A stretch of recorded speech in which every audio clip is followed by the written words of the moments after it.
Om Swastiastu. Selamat pagi anak-anak. Bagaimana kabarnya hari ini? Mudah-mudahan anak-anak sehat. Anak-anak harus selalu ingat protokol kesehatan. Pakai masker, sering cuci tangan, keluar bila perlu. Kemudian juga anak-anak hendaknya teratur, makan teratur, istirahat teratur, belajar juga yang teratur. Nah, kalau anak-anak sudah semua teratur, artinya anak-anak sudah bisa melaksanakan tugasnya atau kewajibannya seorang siswa dengan belajar yang teratur. Ibu yakin nilai anak-anak akan bagus. Nah, itu saja anak-anak.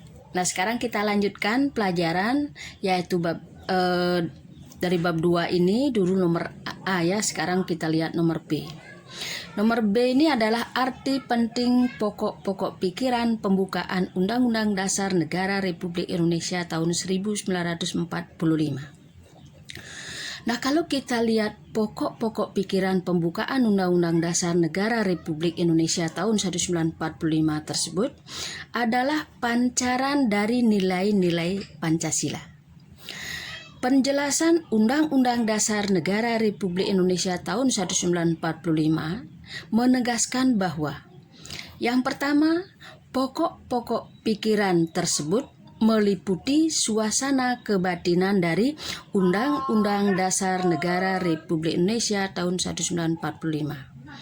Yang kedua, pokok-pokok pikiran ini mewujudkan cita-cita atau res side atau yang menguasai. Nomor 3, hukum dasar negara, baik hukum dasar yang tertulis maupun yang tidak tertulis. Yang keempat, Undang-Undang Dasar menciptakan pokok-pokok pikiran ini dalam pasal-pasalnya. Nah, itu yang ditegaskan ada 4. Nah, jadi dapat disimpulkan bahwa pokok-pokok pikiran yang terkandung dalam pembukaan Undang-Undang Dasar Negara Republik Indonesia tahun 1945 adalah sumber tertib hukum yang tertinggi. Sebagai sumber hukum tertinggi, pokok-pokok pikiran dalam pembukaan Undang-Undang Dasar 1945 dalam realisasinya harus menjiwai semua peraturan perundang-undangan yang ada di Indonesia. Nah, seluruh peraturan perundang-undangan di Indonesia harus bersumber pada pembukaan Undang-Undang Dasar Negara Republik Indonesia tahun 1945 yang di dalamnya terkandung asas kerohanian negara yaitu Pancasila. Nah, kalau kita lihat peraturan perundang-undangan negara Republik Indonesia yang kita kenal dengan hierarki peraturan perundang-undangan Republik Indonesia. Nah, yang pertama kita lihat adalah Undang-Undang Dasar Negara Republik Indonesia tahun 1945. Yang kedua adalah TAP MPR. Yang ketiga adalah UU/Perpu. Yang keempat adalah peraturan pemerintah. Yang kelima adalah peraturan presiden. Yang keenam adalah peraturan daerah atau Perda. Perda ini dibagi lagi, ada Perda provinsi, ada Perda kabupaten atau kota, ada peraturan desa. Nah, itu hierarki peraturan perundang-undangan RI. Nah, kalau kita lihat penjelasan Undang-Undang Dasar, yaitu menciptakan pokok-pokok pikiran dalam pasal-pasalnya. Nah, kita lihat sekarang. Kalau kita lihat pokok pikiran pertama, yaitu melindungi segenap bangsa Indonesia dan seluruh tumpah darah Indonesia dengan persatuan. Nah, ini sesuai dengan sila ketiga. Nah, ini pasal-pasalnya adalah pasal 1 ayat 1. Negara Indonesia adalah negara kesatuan yang berbentuk republik. Kemudian pasal 35 mengenai bendera, 36 mengenai bahasa. Yang kedua kita lihat pokok pikiran kedua, mewujudkan keadilan sosial. Nah, itu sesuai dengan pasal-pasal 33 dan pasal 34. Nah, di sana semua ayat-ayatnya sudah tercantum di sana. Nah, kemudian yang ketiga, pokok pikiran ketiga sesuai dengan pasal 1 ayat 2 dan pasal 37, yaitu tentang perubahan Undang-Undang Dasar. Nah, kemudian pokok pikiran keempat sesuai dengan pasal, kalau hubungannya dengan ketuhanan, adalah pasal 29 ayat 1 dan ayat 2. Nah, kemudian kalau kita lihat sesuai dengan sila keduanya, nah itu ada banyak pasal yang tercantum di dalamnya, yaitu 27, kemudian pasal 28, pasal 28A sampai J. Nah, ini tentang hak asasi manusia. Kemudian pasal 30, 31, 32. Nah, itu pokok-pokok pikiran yang hubungannya dengan pasal-pasal Undang-Undang Dasar 45. Nah, bahkan setelah diamandemen dari Undang-Undang Dasar 45 tersebut, nah sekarang sudah ditegaskan lagi di dalam pasal 28A sampai pasal 28J ini, khusus tentang hak asasi manusia. Nah itu. Nah kemudian ya itulah hubungannya yang perlu anak-anak hafalkan nanti, peraturan perundang-undangan. Kemudian Undang-Undang Dasar 45 menciptakan pokok-pokok pikiran yang tercantum di dalam pasal-pasalnya. Nah, ingat itu, pokok pikiran 1 sesuai dengan pasal berapa, pokok pikiran 2 sesuai dengan pasal berapa, pokok pikiran 3 pasal berapa, pokok pikiran 4 pasal berapa.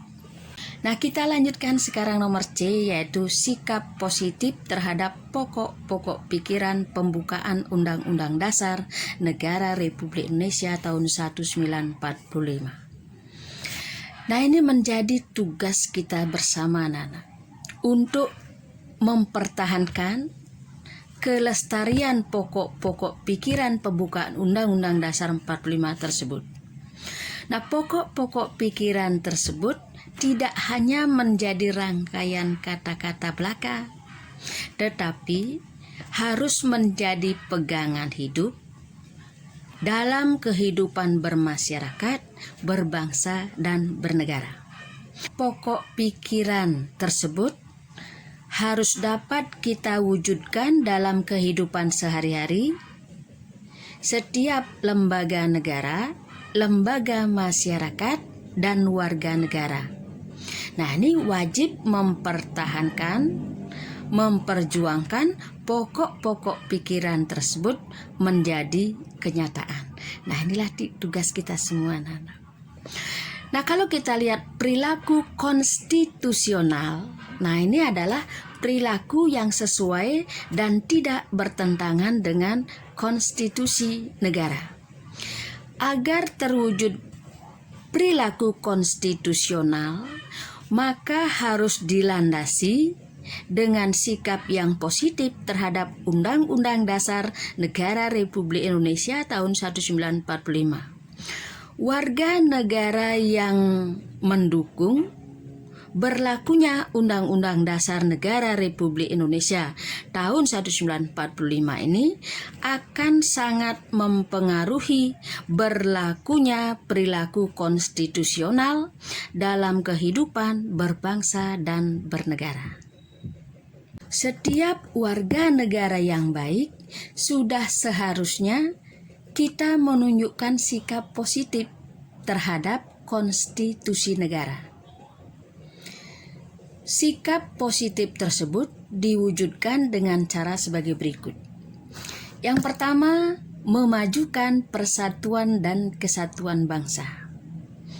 Yang kedua, mewujudkan kesetiaan terhadap Pancasila dan konstitusi yang berlaku. Misalnya, nomor A, kita lihat melaksanakan nilai-nilai Pancasila dalam kehidupan sehari-hari. Yang nomor B, menjaga kelestarian Pancasila untuk kelangsungan hidup bangsa dan negara. Yang nomor C, menjaga hak dan kewajiban asasi manusia supaya tidak terjadi pelanggaran hak asasi manusia. Nomor D, memelihara kesadaran untuk menaati dan mematuhi hukum yang berlaku atau peraturan perundang-undangan. Nah, itu yang kita lakukan. Nah, kemudian yang ketiga kita lanjutkan, mengadakan koreksi serta mengatasi segala penyimpangan-penyimpangan dan penyelewengan-penyelewengan terhadap Pancasila dan Undang-Undang Dasar Negara Republik Indonesia. Yang keempat, mengabdi pada kepentingan rakyat banyak melalui pembangunan nasional dengan segenap kemampuan kita. Nomor 5, melaksanakan sistem demokrasi yang sehat sesuai dengan kepribadian bangsa. Yang keenam, menegakkan hukum dalam kehidupan konstitusional atau kehidupan yang dilandasi dengan Undang-Undang Dasar Negara Republik Indonesia. Nah, itu anak-anak yang keenam. Nah, dengan demikian sikap positif yang dijelaskan tersebut harus dilaksanakan dalam kehidupan sehari-hari, baik dalam kehidupan keluarga, sekolah, maupun kehidupan masyarakat dan lembaga negara maupun lembaga masyarakat. Nah, itu saja anak-anak.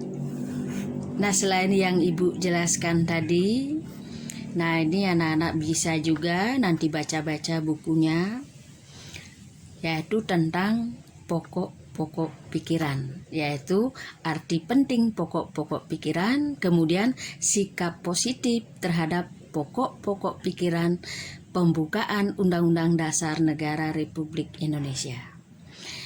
Nah, itu saja anak-anak. Nah, setelah itu anak-anak Ibu akan kasih soal-soal nanti, silahkan anak-anak jawab. Jangan sampai ketinggalan. Ibu usahakan atau Ibu ingin supaya anak-anak hari inilah supaya mengumpulkan. Biar gampang Ibu. Nah, itu saja anak-anak. Untuk saat ini Ibu akhiri, anak-anak silahkan. Jangan lupa ngabsen. Kemudian tugas yang Ibu berikan hendaknya dikerjakan. Ibu cukupkan sekian. Ibu akhiri dengan Pramo Santi. Om Santi Santi Santi Om.